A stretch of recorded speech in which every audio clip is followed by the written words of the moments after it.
Nueva Ecija ay kilala na bilang nangungunang agrikulturang lalawigan, hindi lamang sa Pilipinas kundi pati na rin sa mga kalapit bansa. Ngunit, ang rurok ng kaunlaran na tinatamasa nito ay isang bagay na hindi basta-basta lamang nangyari. Ito ay resulta ng isang makataong pamamalakad na sadyang ramdam sa malawakang serbisyong pantao.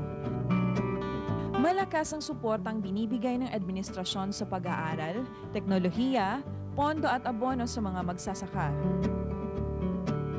Dahil na rin sa galing ng mga serbisyong sumasagot sa mga pangunahing pangangailangan ng mga mamamayan, itinalaga sa Nueva Ecija ang pinakaunang Hall of Fame Award sa Association of Social Welfare and Development Officers of the Philippines, Local Chief Executives. Sa pag-aalaga ng lokal na pamahalaan sa mga tao rito, di nga katakatakang sumulang ang Nueva Ecija bilang isang progresibong bayan. Nagbabalik po ang Up Close and Personal. Kasama pa rin po natin si Congressman Roddy Antonino ng Nueva Ecija. Congressman Roddy, medyo nabitin po ang aking katanungan sa inyo a while ago. Gusto ko pong ulitin, paano po ang ginagawa ninyo dahil hindi po kayo sumama sa trend ng housing boom sa real estate, yung mga gumagawa po ng mga subdivision sa mga malawak niyong lugar dito po sa Nueva Ecija. Ano po ang ginagawa ninyo para mas mapaigting ninyo at maging maganda ang inyong agrikultura? Actually, ang paningin ko nga mabuti nga hindi kami kasama dyan. Although marami nagpapakonvert ng agricultural lands. Pero ang problema po natin is that pag nagkakaroon ng conversion, nawawalan tayo ng mga lupain na pwedeng taniman. No? Alam naman natin, ang Nueva Ecija is really agriculture, ang first and foremost business activity dyan sa aming probinsya.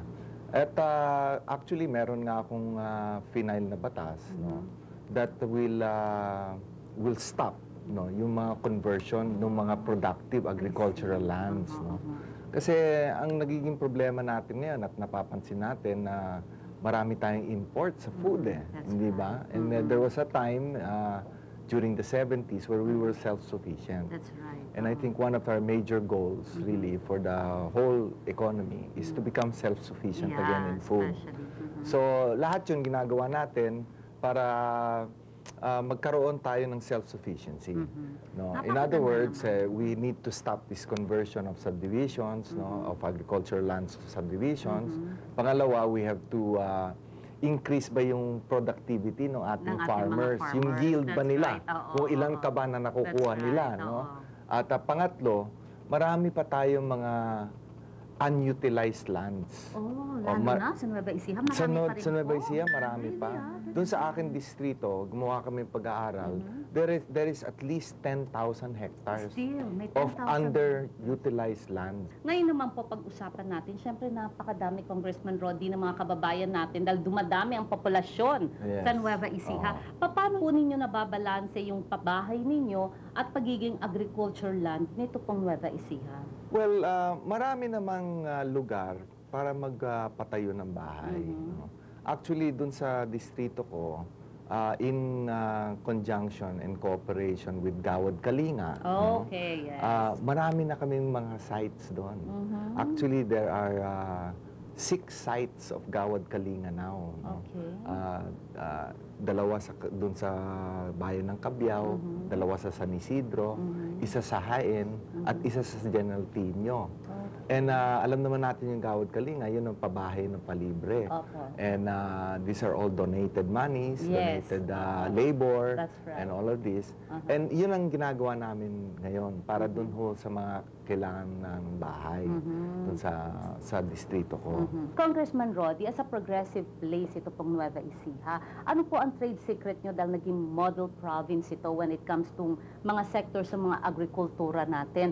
Paano po nyo nagagawa ito? At can you share your trade secrets para naman po makatulong kayo sa ibang mga lalawigan na gusto ring maging agricultural place na talaga namang magiging boom sa kanila ito? Well, siguro ang pangunahin na Marisa ay yung mismo mga kababayan ko. For generations, they have been in agriculture.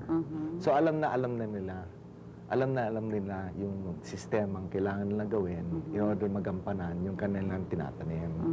No? Kami nagpo-provide kami ng mga bagong technology sa kanila at siyempre nagkakaroon ng diskusyon yan kung kukunin nila, kung implementin nila. But for the most part naman, nagkakaroon ng ugnayan with them. But I think the biggest asset really is in the Nueva Ecija is yung kanyang tiyaga para magbukid. Kasi mahirap yun. mahirap Ay, yung naku, buhay patience. na yun. Yes, Oho, yes. oho. It is really very hard yung ating magsasaka no, na araw-araw, tuwing umaga, hanggang tag-init, nandun sila sa bukid. Yan talaga ang asset. No? It is really the Nueva Ecija and their character. Tama. Yes. Ngayon naman po, Congressman Roddy Antonino, bigyan niyo po ng parting words, ang message, ang ating mga constituents sa 4th District ng Nueva Ecija at sa ating bansa as a whole. Magandang gabi po, mga ating mga kababayan sa 4th District ng Nueva Ecija po at sa buong bansa ng Pilipinas. Ako po ay bumabati sa inyong lahat. Sa panahon po ngayon, alam naman po natin na marami pong pangyayari, panggugulo.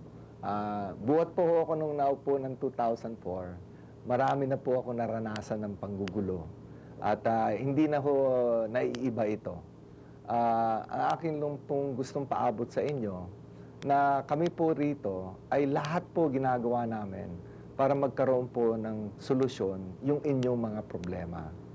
Ang nakikita ko lang po na yung mga problema po na hinaharap po nyo, ayan po ay hindi nakukuha sa isang pitik ng kamay, yung mga solusyon na yan.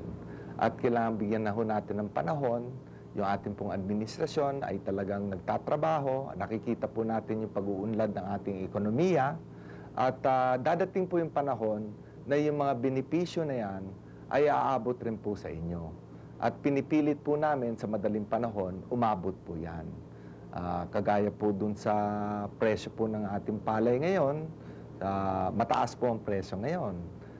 Kasi po yung support price ng ating NFA, pinataas po natin. No? Kaya yun po yung mga maliliit na bagay na alam ko po pagdating po dun sa inyo, malaking bagay po yan. At sa ngayon, marami po tayong mga social programs, mga medical aid, scholarships, no? And so, lahat po yan, pagpapatuloy yan para ho makatulong dun sa inyong mga sitwasyon, dun sa inyong mga lugar, no? For that, sana po kayo po ang maghuhusga dito po sa nangyayari, pero sa akin pong paningin, at siguro naman po, ako po ay inyong tinangkilik bilang congressman kasi kayo po ay may tiwala po sa akin. Ipaubayan na po nyo sa akin kung ano po ang mga kailangan pang gawin para po dito sa ating bansa. Very well said. God So, bless and thank more you. power, Congressman Roddy. Thank you, Napakaswerte Marisa. ng mga Nueva Ecijano para magkaroon ng isang congressman na kagaya niya. Salamat. Katatapos lamang po ng pakikipanayam natin kay Congressman Roddy Antonino ng 4th District ng Nueva Ecija. Huwag po kayong aalis at magbabalik po ang Up Close and Personal.